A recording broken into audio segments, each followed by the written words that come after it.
Dan betapa berbahagia kita, betapa indahnya Islam. Tidak ada satupun persoalan dalam kehidupan kecuali dihadirkan solusi dan jawabannya. Bahkan itu dimulai sejak Nabi SAW diberikan risalah pertama yang berkelanjutan, sempurna isinya, dan dipraktekkan melintasi zaman. Semuanya sesuai dengan keadaan kita. Dan Masya Allah itu menunjukkan kebenaran risalah Islam. Bukan kreasi Nabi, bukan karang-karang Nabi, tapi memang hadir dari petunjuk Allah Subhanahu wa Ta'ala yang mengetahui seluk-beluk kehidupan kita. Nah, terkait dengan utang piutang yang kiranya ada kesulitan-kesulitan tertentu dari sebagian orang untuk bisa mengatasi itu semua, maka kita akan hadirkan beberapa doa-doa yang mengoneksikan kita dengan Allah Subhanahu wa Ta'ala yang kemudian kita implementasikan dalam konteks kehidupan kita. Nah, teman-teman, insya Allah petunjuk yang kita tampilkan di kesempatan pagi kali ini secara cepat dan singkat adalah hal yang terkait dengan kehidupan maliyah, aspek-aspek harta benda yang terkadang beberapa tantangan yang didapati adalah sebagian manusia termasuk dalamnya umat Islam terjebak dalam persoalan utang piutang. Dasar dari pembahasan ini seringkali ada pertanyaan yang kadang di dalam pertanyaan itu juga ada permintaan, bahkan tidak sedikit yang tuntutan. Ya, seringkali juga kurang menempat gitu ya. Teman-teman, bersyukur kita pada Allah Subhanahu wa Ta'ala saling share, ya kan? Saling bisa memberikan solusi dalam arti mengarahkan dan sebagainya, tapi juga harus menempatkan. Ya, tidak sedikit yang berkirim surat, ya persoalannya masalah-masalah utang piutang, tapi juga tidak sedikit yang meminta kami untuk melunasi utang ya. Kadang-kadang bagaimana cara berpikirnya itu ya. Ya kita berdoa kebaikan kepada Allah. Cuma saya kan bukan orang-orang yang mendedikasikan hidupnya untuk harta gitu ya. Kita kan untuk mengajar. Karena itu kita berikan panduan-panduannya. Nanti di akhir juga kita bisa rumuskan bagaimana konsep ikhtiar dan sebagainya yang bisa didapatkan. Tapi sekali lagi kita coba hadirkan petunjuknya dulu. Setelah itu mungkin kita ikhtiarkan. Mudah-mudahan Allah Subhanahu wa Ta'ala dengan ikhtiar dan keikhlasan yang kita lakukan bisa memudahkan jalan hidup kita, termasuk juga mengentaskan persoalan-persoalan terkait dengan harta benda, khususnya utang piutang. Petunjuk dalam Al-Quran tentang pengentasan utang piutang. Baik, bismillahirrahmanirrahim. Teman-teman, tidak ada satupun persoalan dalam kehidupan yang tidak kita dapati solusinya. Dan betapa berbahagia kita, betapa indahnya Islam. Tidak ada satupun persoalan dalam kehidupan kecuali dihadirkan solusi dan jawabannya. Bahkan itu dimulai sejak Nabi SAW diberikan risalah pertama yang berkelanjutan, sempurna isinya, dan dipraktekkan melintasi zaman.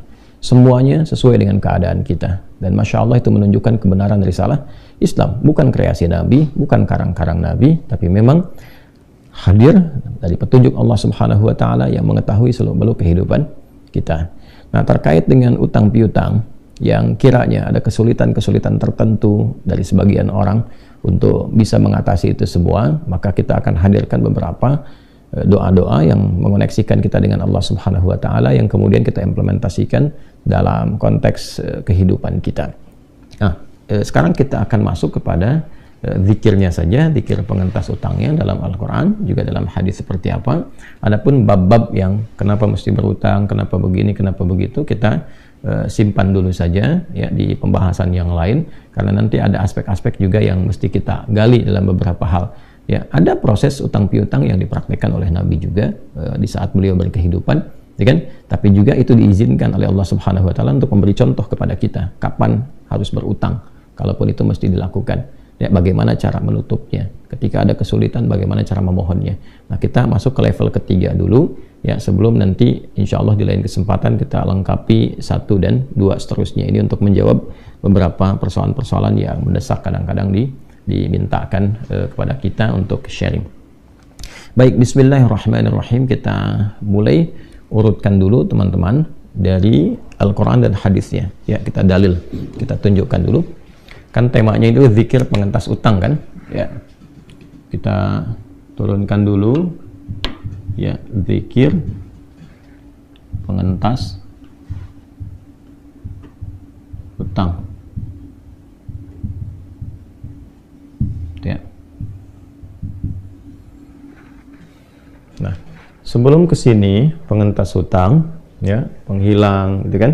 Kemudian juga solusi untuk bisa baik itu melunasi, menyelesaikan dan sebagainya. Saya ingin fokuskan Anda kepada kata zikir dulu ini. Ini diksi yang seringkali ditampilkan oleh para ulama yang memang mengambil dari pengajaran Al-Quran secara langsung dan mencantumkan kata zikir itu sendiri. Ya, teman-teman, dari situ nanti kan kita tahu ada zikir pagi dan petang, gitu kan? Dan isinya kan doa-doa kan? Ya. Nah, zikir itu, zikir dari kata dzakara asalnya. Zal, kaf dan ra. Ya, dzakara. Kemudian sifatnya yang kita praktekkan ya menjadi sifat keterangan yang melekat dipraktekkan disebut dengan zikir. Ya, dzakara yadzkuru dzikran. Ya. Ini secara bahasa, singkatnya seringkali diartikan dengan ingat. Ya.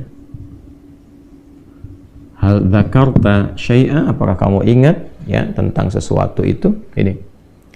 Kalau kita gali lebih dalam, sesungguhnya kata dzakara itu adalah proses mengoneksikan diri kita ya dengan objek tertentu. Ya. Kita ingin mengoneksikan, menyambungkan misalnya keadaan diri kita ya dengan objek tertentu, apakah itu terkait dengan aspek ketuhanan pada khususnya misalnya, ingin mengoneksikan diri kita dengan Allah Subhanahu wa taala. Kita sebagai hamba, Allah sebagai Tuhan yang hak misalnya. Ya kan? Maka dalam bahasa Arab bahkan dalam Al-Qur'an, konektivitas itu disebut dengan zikir. Makanya kenapa disebut dengan ingat? Karena saat ingat kita terkoneksi kan? Ya kan? Ketika teman-teman ingat kejadian di masa lalu, kita terkoneksi dengan keadaan itu kan? Begitu terkoneksi, maka hadirlah kemudian beberapa gambaran-gambaran dalam diri kita yang membimbing kita untuk bersikap. Ya, antum siapa ya? Oh, ingat nggak? Kemarin kan kita pernah bertemu. Oh iya, begitu kita ingat, akhirnya kan di mana ya? Oh, di tempat ini jam sekian. Maka hadirlah gambaran-gambaran di benak kita, lalu membimbing sikap kita. Ya, keadaan diri kita untuk merespon, oh iya antum si fulan, lalu kemudian dari situ muncul perilaku-perilaku tertentu. Demikian ketika seseorang mengingat Allah Subhanahu wa taala dan terkoneksi, tersambung dengan kuat, maka datanglah kemudian petunjuk-petunjuk, ya kan? Datanglah kemudian gambaran-gambaran yang hadir dalam jiwanya sebagai petunjuk untuk bersikap menyikapi persoalan yang ada dalam kehidupan, ya kan? Nah, implementasinya bisa macam-macam teman-teman sekalian, ya. Misal, bisa dalam bentuk sholat misalnya, ya. Karena itu sholat disebut dengan zikir sini. Dalilnya apa? Quran surah ke-20 Thaha ayat ke-14. Itu sholat disebut dengan zikir. Ya. Innani anallahu la ilaha illa ana fa'budni wa aqimis salata li dzikri. Sungguh akulah Allah, Tuhan yang hak, tidak ada Tuhan selain aku, kata Allah. Maka buktikan kebertuhananmu kepadaku dengan menunaikan sholat, sembah aku ya, dan tunaikan sholat sebagai zikir. Nah ini kepadaku yang mengoneksikan engkau denganku karena imanmu. Jadi sholat disebut dengan zikir karena saat sholat kita terkoneksi dengan Allah, ya. Baik, pun demikian doa. Nah ini doa juga disebut dengan zikir. Nah, doa ya disebut dengan zikir. Karena saat kita terkoneksi ya dengan Allah itu dalam keadaan berdoa. Saat berdoa kan kita nyambung kan, terkoneksi dengan Allah kan, bahkan menyebut namanya ya. Makanya seringkali ada zikir-zikir, azkarus sabah, azkarul masa, zikir pagi, zikir sore, isinya kan doa semua tuh. Ya, kenapa doa disebut dengan zikir? Karena seseorang saat sedang berdoa, dia mengoneksikan dirinya dengan Allah Subhanahu wa taala. Karena itu dalam Al-Qur'an di surah ke-7 khususnya Al-A'raf di ayat ke-205 itu doa disebut dengan zikir. Wadhkur rabbaka fi nafsika tadarruan wa khifatan wa dunal jahri minal qaul. Maka berdoalah, minta, berzikirlah dalam hatimu yang paling dalam. Maksudnya apa? Minta dengan segenap hati, dengan khusyuk. Ya, silahkan disuarakan, minta, tapi tidak harus suara yang berteriak kencang, karena kata Nabi, Tuhanmu itu kan maha mendengar, tidak tuli. Maksudnya silahkan memohon ya dengan suara yang bisa diresapi oleh hati, itu maksudnya. Bukan tidak bersuara, ya, dengan bersuara mengeluarkan suara yang diresapi oleh hati. Ya, kalau suara kencang kan hati juga meresapnya kan turun. Ya, antara lisan dengan hati kan selalu begitu. Kalau ingin beriringan, maka transmisi gelombang itu harus sama antara suara dengan hati disatukan, ketemu tuh di satu titik. Ya, begitu kita keluarkan suara, hati meresapi, kan gelombangnya kan akan sama tuh ya. Ya, nggak terlalu kencang, nggak juga terlalu rendah gitu, akan ketemu di satu titik. Nah, itu yang dimaksud di ayat ini. Ya. Poinnya adalah silahkan berdoa, koneksikan dirimu dengan Allah. Jadi kalau berdoa itu upayakan terkoneksi, bukan cuma sekedar menyebut. Ya. Alhamdulillahilladzi ahyana ba'da ma amatana wa ilaihin nusyur. Doa habis bangun tidur kan? Bangun tidur berdoa. Bukan cuma di lisan, karena doa itu disebut dengan zikir. Ya, jadi upayakan yang dibaca itu terkoneksi, terhubung kepada Allah. Bagaimana bisa terhubung? Kalau imannya jalan, kalau hatinya meresapi itu. Makanya ketika kita berdoa, usahakan itu dalam keadaan sadar. Ya, sadar, jangan dulu sambil ngantuk begini. Nah, kesadaran itu didorong oleh kehusyuan dalam hati. Itu yang dimaksud zikir. Ya, wadhkur rabbaka fi nafsika tadarruan wa khifatan wa dunal jahri minal qaul. Ini gambarannya, teman-teman sekalian. Maka doa disebut dengan zikir karena mengoneksikan seorang hamba dari permohonannya kepada Allah Subhanahu wa taala. Ini ya, kebertuhanan kita kepada Allah, sekaligus memberikan kesan jangan sekedar melafazkan, tapi iringi lafaz kita itu dengan penguatan dalam jiwa kita. Ya, termasuk Al-Quran juga. Ya, ketika kita membaca, baik itu qiraat, ya, bahkan itu tilawah, bahkan itu hafalan. Ya. Qiraat, mana dalilnya misalnya? Qiraat itu sekedar membaca. Bukankah saat kita membaca, merasakan diri kita lebih terkoneksi dengan Allah kan? Ya, tandanya ada ketenangan dalam jiwa kita. Sehingga konektivitas kepada Allahnya lebih kuat. Ya. Apa dalilnya? Quran dalam konteks bacaan disebut dengan zikir. Quran surah ke-15, Al-Hijr. Quran surah ke-15, ayat ke-9. Inna nahnu nazzalna dzikra wa inna lahu lahafizun. Kan kami, kata Allah, dengan keagunganku yang menurunkan Al-Quran kepadamu. Kami di situ ta'zimun nafsi li ta'zimi sya'ni, dengan segala keagunganku, kan? Ya, diturunkan Al-Quran sebagai sesuatu yang dahsyat, istimewa, agung. Ya. Kemudian apa fungsinya? Ya, Quran itu sebagai zikir, nazzalna dzikra, zikra yang mengoneksikan engkau dengan Allah. Jadi kalau kita ingin terkoneksi dengan Allah, mendapatkan petunjuknya, gali banyak Al-Quran. Cara menggalinya bagaimana? Bisa baca dulu. Kalau nggak bisa baca, bagaimana mendapatkan petunjuknya? Setelah itu, nah ini dia. Setelah bisa baca, kemudian secara tematik kita keluarkan apa yang kita butuhkan dari Al-Quran. Ya, solusi apa? Apakah sedang sakit? Bagaimana minta kesembuhan? Apakah sedang dilihat tentang piutang seperti bab kita? Bagaimana cara mengeluarkan ayatnya?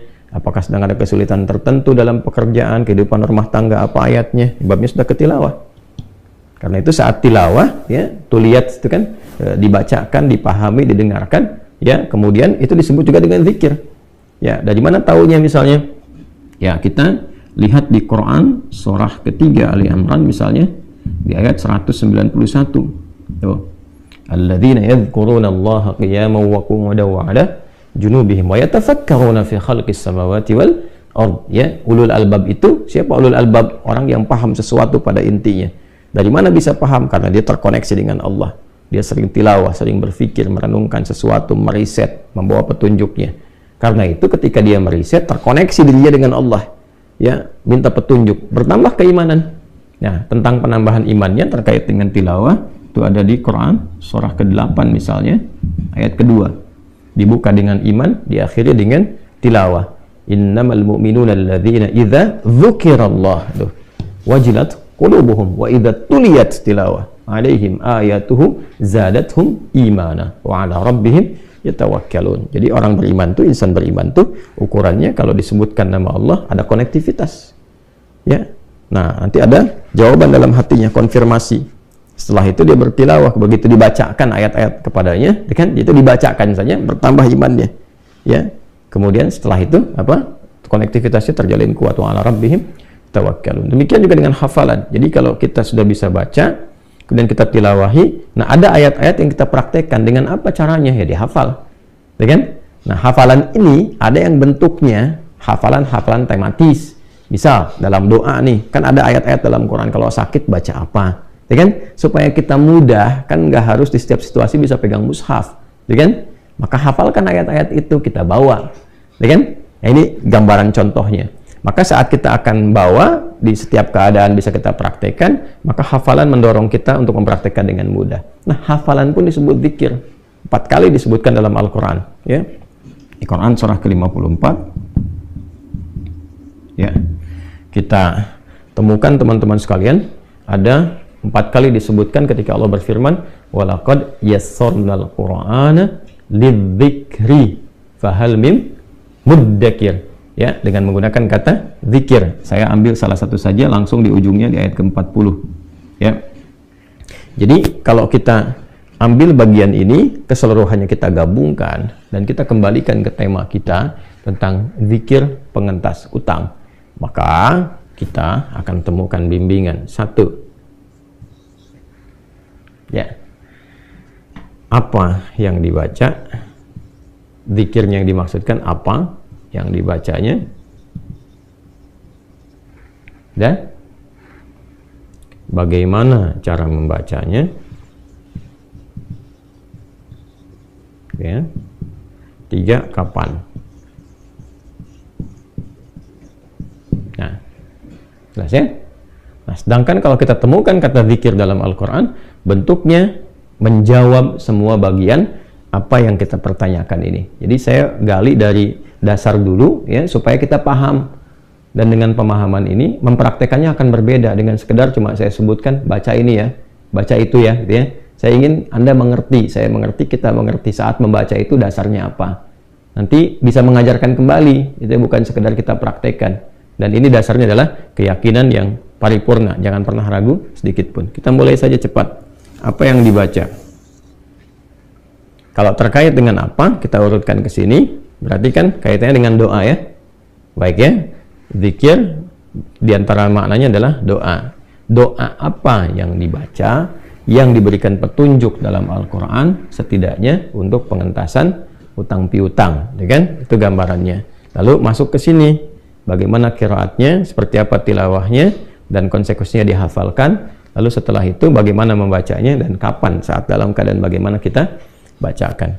Yuk kita urutkan cepat ya teman-teman sekalian. Ya, kita akan mengacu praktek ini kepada apa yang diajarkan Rasulullah SAW. Karena syahadat kita kan begitu.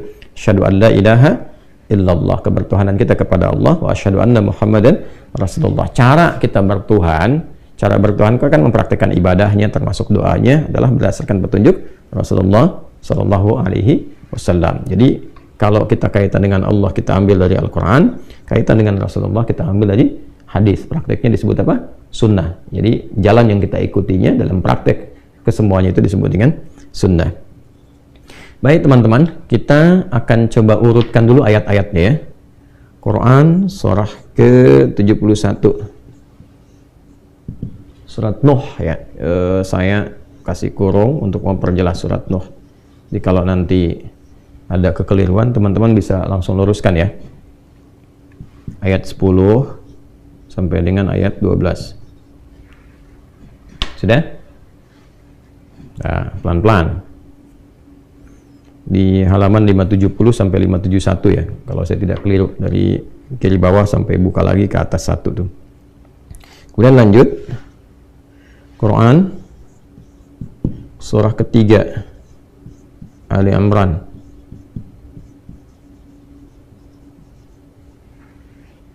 ayat 26 ya, pelan-pelan ya. Kemudian Quran surat pertama Al-Fatihah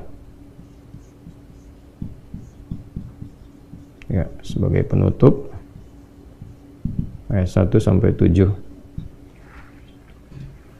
Dan nah sekarang praktek hadisnya.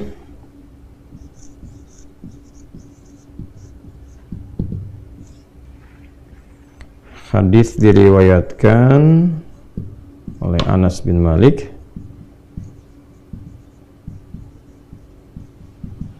diteruskan oleh Al-Mundhiri. Saya tuliskan diteruskan ya.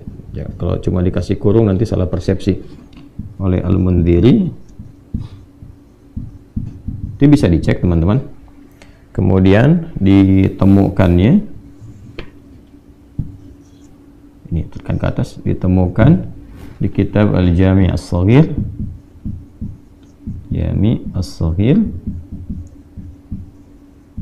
karya Imam At-Tabrani. Imam At-Tabrani, nomor hadis 558. Yang mendapatkan pengajaran tentang doa ini adalah sahabat Mu'adz bin Jabal. Jadi kita lengkapi sampai ke sirahnya. Ya, jadi kalau kita nanti cari, kita temukan kitabnya di mana? Ini Al-Jami' As-Shaghir nomor hadis 558. Rawinya siapa? Anas bin Malik. Yang meneruskan siapa? Al-Mundhiri. Yang mengalami siapa? Mu'adz bin Jabal radhiyallahu taala anhu. Nanti ini bisa dilacak. Itulah indahnya dalam Islam. Dalil ada, transmisi urutannya ada, terus bukti sejarahnya ada. Kan dilacak orangnya ada. Mu'adz ada enggak? Ada. Imam Tabrani ada enggak? Ada. Kitabnya juga ada. Al-Mundhiri ada enggak? Ada. Anas bin Malik ada. Di sirah bisa dilacak. Kejadiannya bisa ditemukan. Kapan, dalam keadaan apa, seperti apa. Itu indahnya dalam Islam. Ini enggak ada satupun persoalan kecuali ketika dijawab itu sanadnya tersambung semua. Itu prakteknya ada. Dan ini bukan rekayasa gitu. Itu indahnya dalam Islam, itu komplit semuanya. Ya. Yuk kita teruskan dulu teman-teman sekalian ya. Saya akan keluarkan dulu dari sisi Al-Qur'annya untuk membuka, lihat urutannya ya. Pertama Quran surah 71, surat Nuh ayat 10 sampai 12. Ya. Ini amalannya kita turunkan dalam bentuk amalan dulu ya. Satu, istighfar. Istighfar. Dah? Tas ya. Dalilnya apa? Ini Quran surah Nuh surah 71 ayat 10 sampai 12.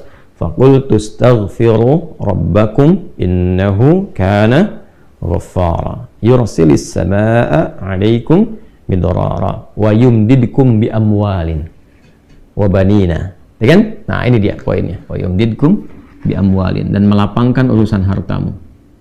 Ya. Di ayat yang ke-12, koneksinya ayat 10. Terus intinya di ayat ke-12-nya. Faqul tastaghfiru rabbakum, maka aku ya kan mengatakan, ini lisan Nabi Nuh yang disampaikan oleh Al-Qur'an, bagaimana Nabi Nuh mengajak umatnya untuk memperbaiki diri, mengoneksikan kembali diri mereka kepada Allah, bertobat ya, memperbanyak istighfar karena salahnya banyak. Nah, kemudian apa manfaat dari istighfar itu? Maka hal-hal yang terkait dengan kesulitan hidup kita, baik terkorelasi dengan alam misalnya, ya ini kaitan dengan hujan, yang ayat 11-nya, hujan misalnya belum turun, kemarau dan sebagainya, boleh jadi ada keadaan yang tidak terkait dengan alam saja. Alam kan yang menundukkan Allah. Coba dicek, boleh jadi mungkin ada perilaku masyarakatnya yang tidak Allah sukai, sehingga tertahanlah kemudian ya rizki dalam bentuk hujan itu dan tidak mengalir, sehingga diminta hamba itu terkoneksi kembali dengan Allah. Makanya kan ada salat istisqa kan, salat meminta hujan kan. Salat itu apa? Mengoneksikan kita dengan Allah. Dan diawali dengan apa semua itu? Dengan istighfar, dengan taubat dulu. Mungkin ada yang salah kan, yang Allah tidak sukai, ada dosa-dosa kumulatif tuh kan. Nanti ujiannya tuh pelan-pelan tuh. Alam tuh kalau bergerak itu kan nggak mungkin bisa bergerak kecuali atas izin siapa? Ya, izin pemiliknya. Izin yang punya, yang mengaturnya. Kan Rabbul Alamin itu yang merawat, mengatur. Alhamdulillahi Rabbil Alamin. Kita bersyukur dengan menjaga alam dan sebagainya. Ketika manusia berbuat kerusakan, kan, maka Allah berkehendak supaya kembali dijaga lagi. Ada banjir, ada hujan, likuifasi, macam-macam. Itu kalau kita urutkan tuh, bukan hanya persoalan alam saja, ada tangan-tangan manusia berperan di situ yang merusak. Sehingga alam menyeimbangkan kembali. Nah, keseimbangan itu kan hukum Allah, Allah yang mengatur. Ya, bagaimana cara menyeimbangkannya tuh? Nah, dalam konteks ini, istighfar, mengoneksikan diri kita kepada Allah itu insya Allah dengan izin Allah Subhanahu wa Ta'ala melapangkan keadaan-keadaan termasuk terkait dengan kemarau berkepanjangan, ya, belum turunnya hujan. Nanti cara prakteknya bisa dengan memperbanyak, bisa dibawa dalam salat, ya kan? Nah, ini poin pertama kan, dalam salat kita istighfar juga kan? Ya, subhanakallahumma rabbana bihamdika Allahumma ighfirli. Dalam duduk di antara sujud, Rabbi ighfirli, ya kan? Warhamni wajburni dan seterusnya. Itu yang dibawa dalam praktek salat. Bacaannya sudah ada, contohnya sudah ada. Kalau tidak di dalam sholat, ya kita perbanyak istighfar yang bisa kita lakukan. Astaghfirullahaladzim, astaghfirullahaladzim, astaghfirullahaladzim. Kalau mau kita bawa dengan suasana kita yang mungkin banyak karena salah melangkah, ya terjebak dengan riba, karena salah bertindak, hanya ingin flexing, ya, kemudian tiba-tiba pinjam ini, pinjam itu, utang sana, utang itu, ya kan? Akhirnya terjebak dan sebagainya. Salah tuh istighfar. Astaghfirullahaladzim. Karena merasa salah, bisa kita lengkapi. Astaghfirullahaladzim alladzi la ilaha illa huwal hayyul qayyum wa atubu ilaih. Ya kan? Astaghfirullahaladzim alladzi la ilaha illa huwal hayyul qayyum wa atubu ilaih. Maka apa korelasi istighfar itu? Ya, terkait dengan persoalan harta benda, sehingga kita mendapatkan kelapangan untuk bisa mengentaskan persoalan tentang piutang. Ayat 12-nya, wa yumdidkum bi amwalin. Maka Allah akan melapangkan kepada kalian bi amwalin, ya, dengan harta benda yang melimpah. Itu kelapangan harta. Kelapangan harta. Jelas ya? Ini dalilnya. Jadi dari ayat 10 sampai ke ayat 12. Bahkan itu bisa terus ke aset. Ya, kan seterusnya kan wajannati dan kebun-kebun, aset-aset dan sebagainya. Artinya, bahkan dari keadaan terpuruk pun, kalau Anda benar ada kesadaran dalam diri untuk merubah pola hidup, lebih dekat dengan Allah, itu bukan cuma lunas, diganti oleh Allah dengan kelapangan yang lebih baik, yang membuat Anda nyaman dalam beribadah. Nah, cuma sekali lagi, cara prakteknya nanti dikembalikan ke sini, ke zikir. Ya, kan ini ke bagaimana nih, setelah apa yang dibaca, bagaimana cara bacanya. Bukan sekedar baca, mesti ada ketulusan, kesadaran. Karena kan ketika bicara bagaimana, disebutnya zikir, bukan cuma doa, zikir. Ya, karena itu ketika mulai beristighfar, dilakukan dengan benar-benar, dengan niat yang tulus. Ini, dengan niat yang tulus, dengan ikhlas. Maaf ya, bukan cuma di lisan. Astagfirullah, astagfirullah, astagfirullah, astagfirullahaladzim, alladzi la ilaha illa huwal hayyul qayyum wa atubu ilaih. Enggak. Rasakan segenap jiwa.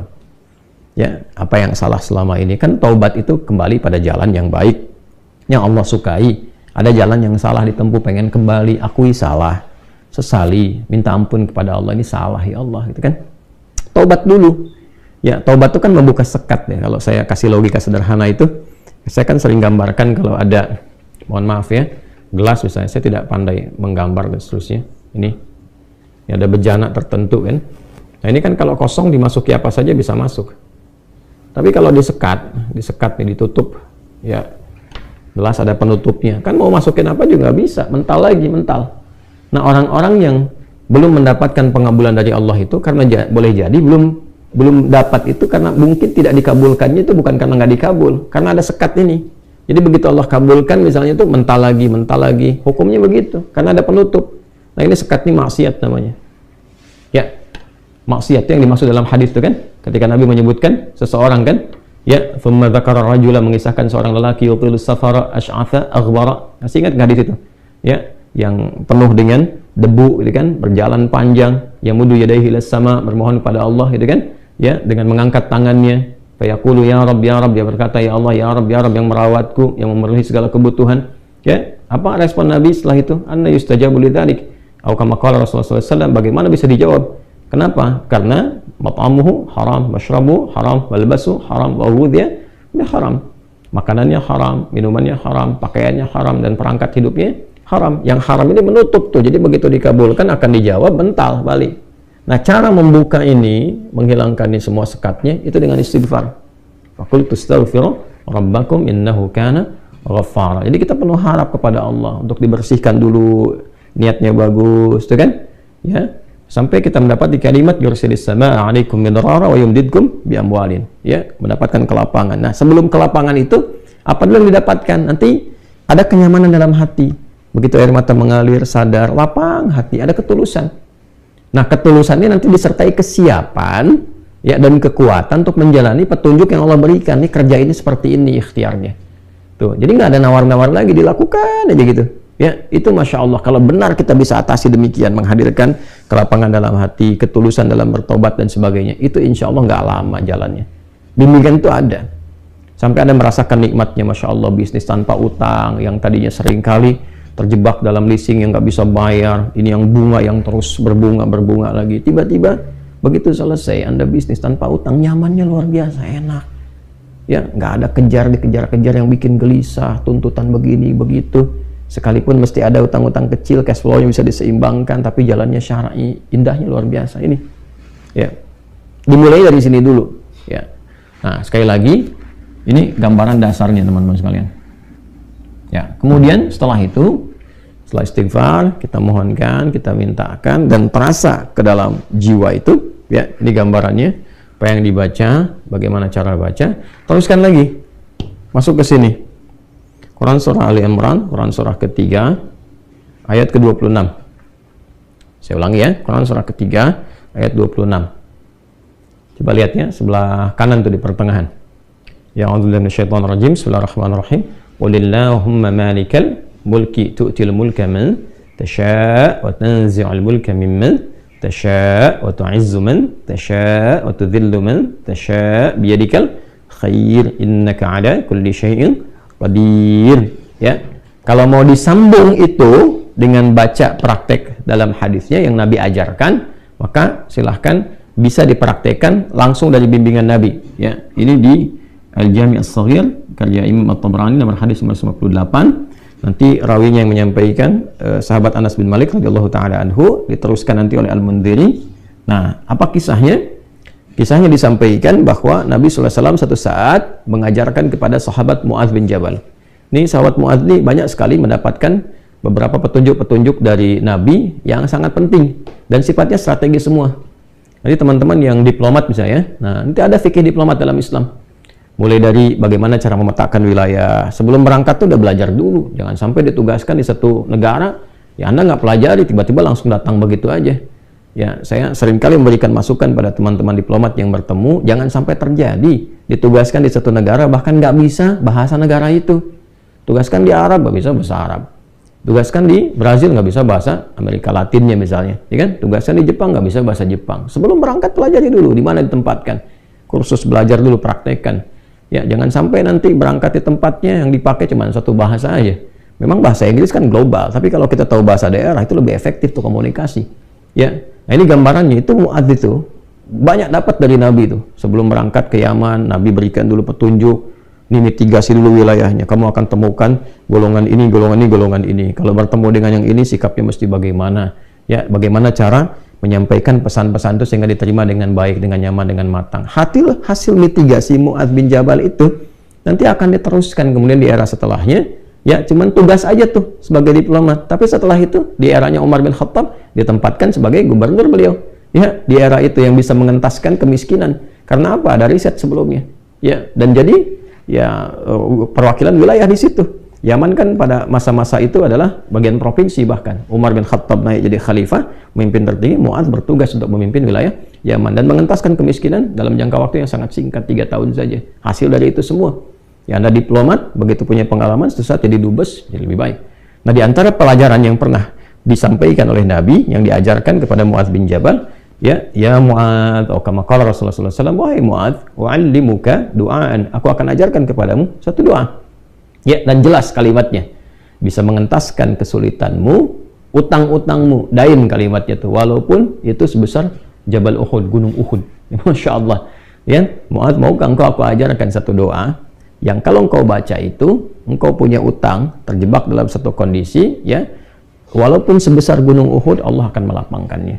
Ya, teman-teman yang pernah umrah, pernah haji, tahulah seperti apa Gunung Uhud itu. Ya, panjangnya luar biasa dan seterusnya. Itu ilustrasi. Ya, bukan berarti harus segunung Uhud begitu, gambarannya sebanyak apapun. Kalau benar-benar kita terkoneksi dengan Allah, bukankah Allah Maha Kaya, Maha segalanya, yang mudah mengangkat, mudah menurunkan, mudah memberi, mudah juga menghilangkan sesuatu, mengangkat yang baik, memberi yang baik, menghilangkan yang buruk, gitu kan? Dan seterusnya. Maka Mu'adz tentu mengiyakan, dan Nabi kemudian sallallahu alaihi wasallam memberikan petunjuk doanya, gitu kan? Maka beliau memulai dengan Allahumma, kan? Kalau kita baca ayatnya kan Qulillahumma, ya.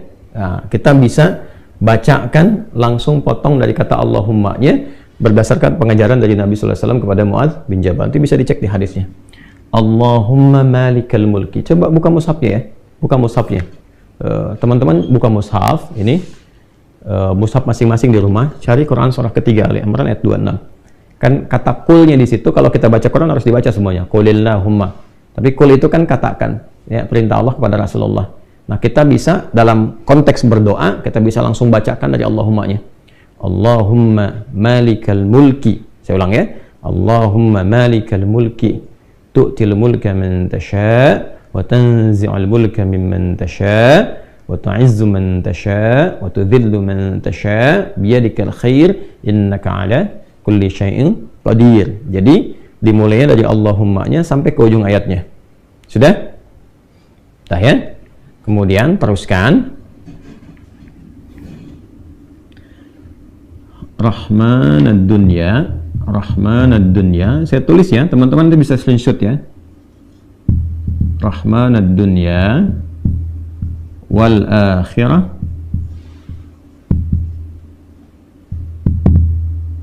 Rahmanad dunya wal akhirah wa rahimahuma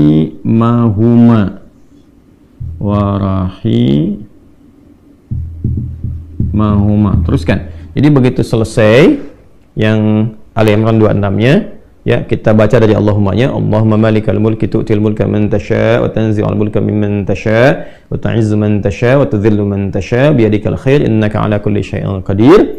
Rahmanad dunya wal akhirah wa rahimahuma. Jelas ya? Tu'ti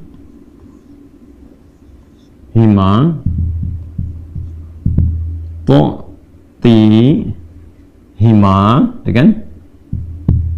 Man tasha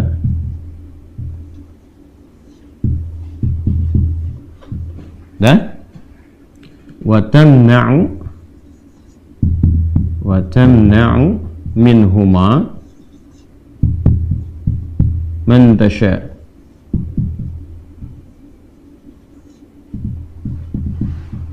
Dah? Sudah? Rahmanad dunya wal akhirah wa rahimahuma, asalnya ya Rahman, ya Rahmanad dunya wal akhirah. Karena kita ingin cepat. Biasanya kan orang memohon tuh kalau punya utang pengen cepat dilepaskan kan, maka caranya biasanya dilepaskan huruf ya-nya dan menunjukkan ini fathah untuk menunjukkan ada ya sebelumnya. Asalnya ya Rahmanad dunya wal akhirah. Kita percepat supaya kita minta sesuatu dipercepat. Rahmanad dunya wal akhirah wa rahimahuma tu'tihima man tasha wa tamna'u minhuma, ya kan? Man tasha. Terus kemudian aghnini atau kama qala Rasulullah SAW, aghnini birahmatika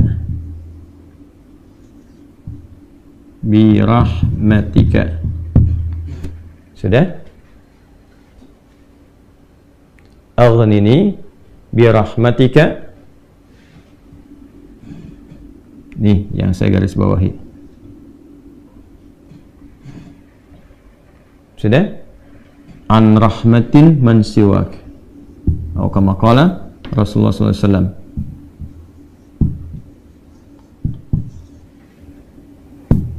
An rahmatin man siwak. Sudah? Ini poinnya di sini yang saya garis bawahi. Allahumma malikal mulki tu'til mulka man tasha.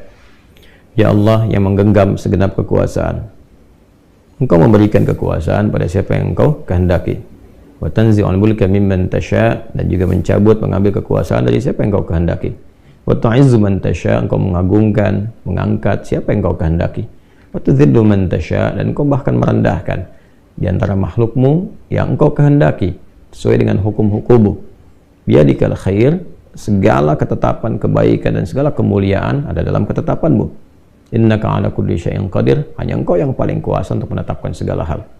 Rahmanad dunya wal akhirah, ya Allah yang maha pengasih, yang sempurna kasihnya dalam urusan dunia dan akhirat.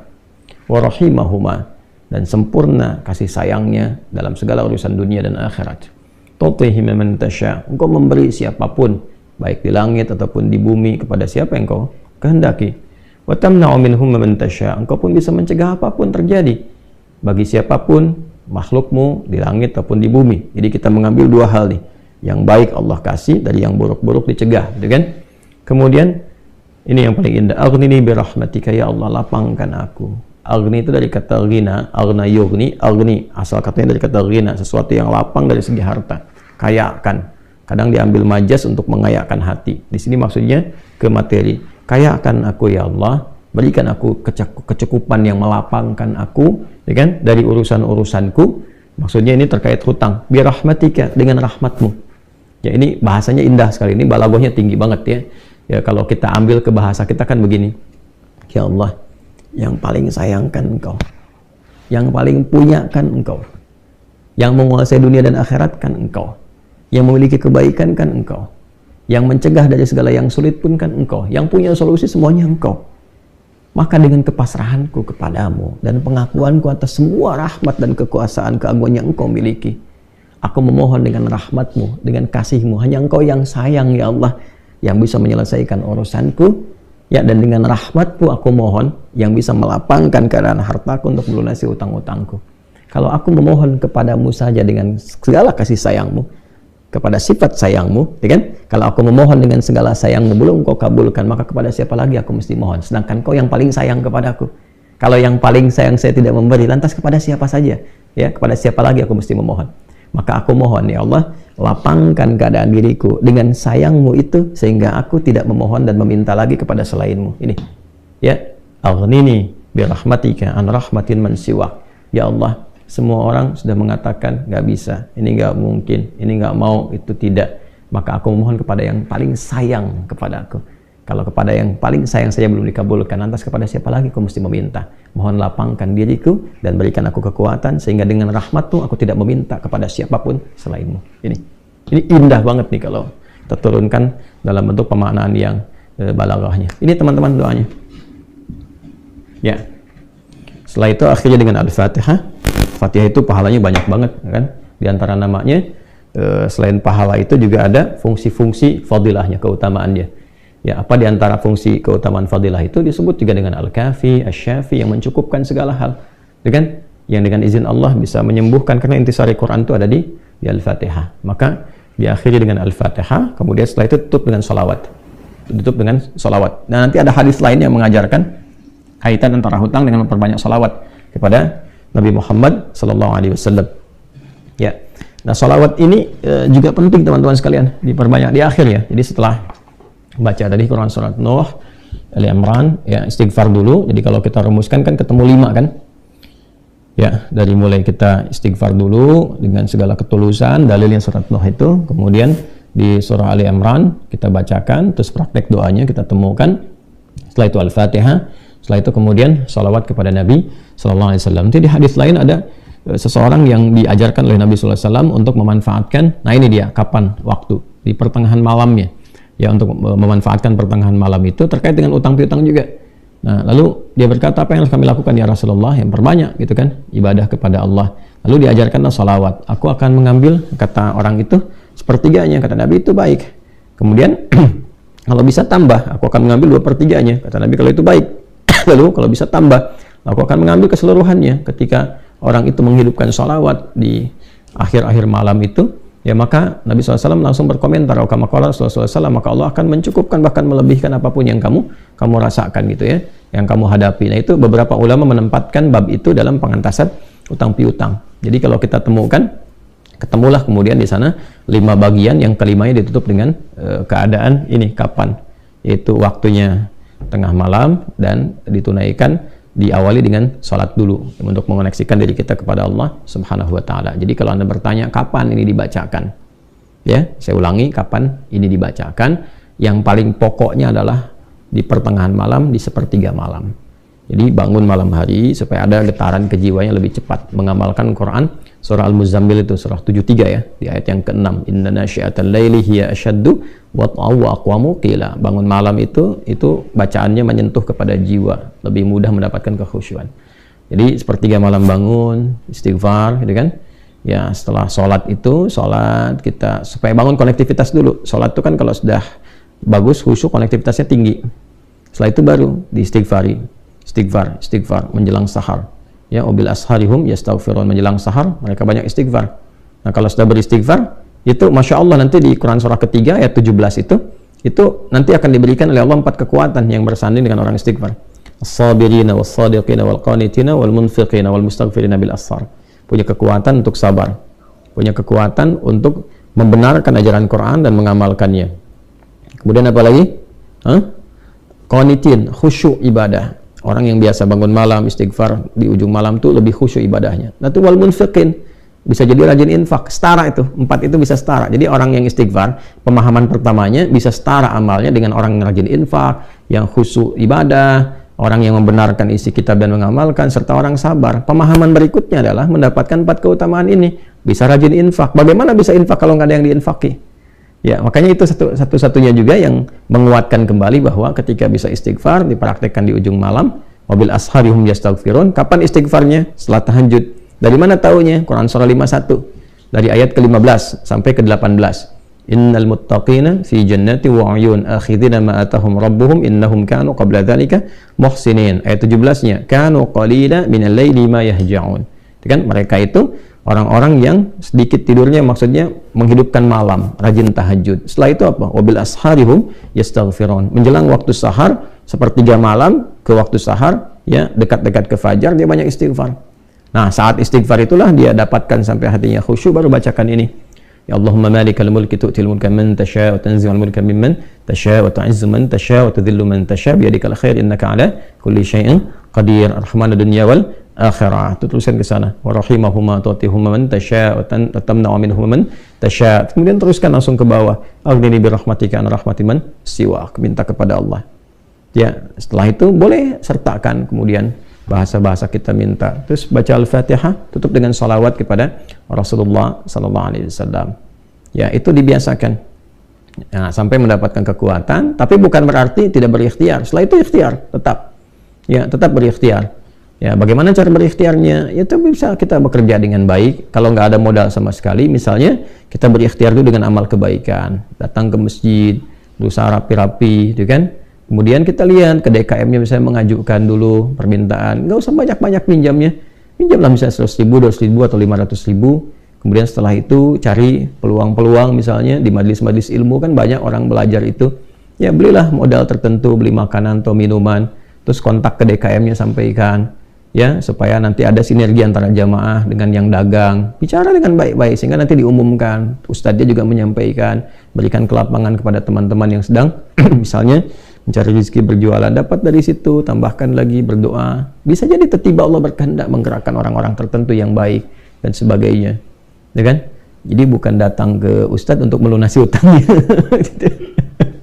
Saya lihat beberapa teman-teman tuh kalau minta, saya terjebak riba gini, gimana solusinya? Mau minjam, mau minta dilunasin. Teman-teman saya itu udah tugasnya ngajar.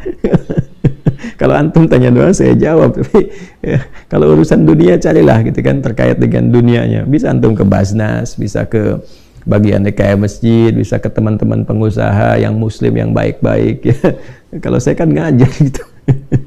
Ya kalau ada alhamdulillah, kalau ada gitu kan. Ya kalau yang sifatnya terkait dengan bimbingan itu lebih utama. Itu lebih utama. Nah, ini yang kira-kira bisa kita pelajari, silahkan diintisarikan ya oleh teman-teman semua, diintisarikan, dikeluarkan, dituliskan. Nah, jadi apa yang kita pelajari, keluarkan dulu tuh dalilnya apa saja, tuliskan, nanti jadi satu bagian hizb ya yang tersusun.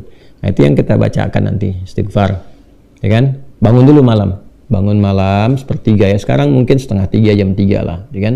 Nah, kalau nggak terbiasa tahajud panjang, nggak usah dipaksakan banyak-banyak. 2 rakaat dulu, witirnya 1. Kalau belum khusyuk, jangan dulu witir, misalnya tambah 2 rakaat lagi. Setelah itu witir, setelah itu istighfar. Istighfar yang betul dari hati yang paling dalam. Ya, melebihi cinta lah. Cinta pada manusia aja bisa sambil bermohon-mohon. Ini cinta kepada Allah, masa nggak lebih daripada itu? Harus lebih. Ya, setelah itu teman-teman teruskan ke Ali Imran tadi, akhirnya dengan Al-Fatihah, kemudian sempurnakan dengan salawat pada Rasulullah SAW. Ya, setelah itu ya silahkan sholat subuh berikhtiar yang baik-baik seperti itu ya, berikhtiar dengan baik, nanti Allah akan lapangkan. Ya boleh jadi nggak harus langsung dipraktekkan besoknya langsung dapat, nggak begitu ya, kan yang dituntut tuh kedekatan kita dengan Allahnya. Kadang diuji dulu, coba sehari, 2 hari, sepekan, sebulan, supaya dituntut benar-benar serius sampai kita lapang dan ada tawakal. Tawakal itu kepasrahan paripurna setelah berikhtiar.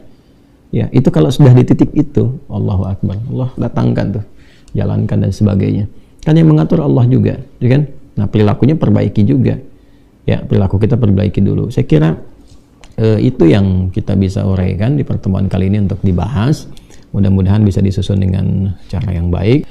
اللهم تقبل منا إنك أنت السميع العليم وتب علينا إنك أنت التواب الرحيم اللهم يا رحمن الدنيا والآخرة يا أرحم الراحمين أغننا برحمتك يا الله برحمة أمن سواك اللهم يا أرحم الراحمين يا مالك الملك تؤتي الملك من تشاء وتنزع الملك ممن تشاء وتعز من تشاء وتذل من تشاء بيدك الخير إنك على كل شيء قدير ربنا لا تدع لنا في مقامنا هذا وفي كل مقام ذنبا إلا غفرته ولا هما إلا فرجته ولا دينا إلا قضيته ولا مريضا إلا شفيته ولا حاجة من حوائج الدنيا والآخرة فيها لك رضا وفيها لنا الصلاة إلا قضيتها يا أرحم الراحمين ربنا آتنا في الدنيا حسنة وفي الآخرة حسنة وقنا عذاب النار صلى الله على سيدنا محمد وعلى آله وصحبه أجمعين وآخر دعوانا سبحانك اللهم وبحمدك نشهد أن لا إله إلا أنت نستغفرك ونتوب إليك والحمد لله رب العالمين السلام عليكم ورحمة الله وبركاته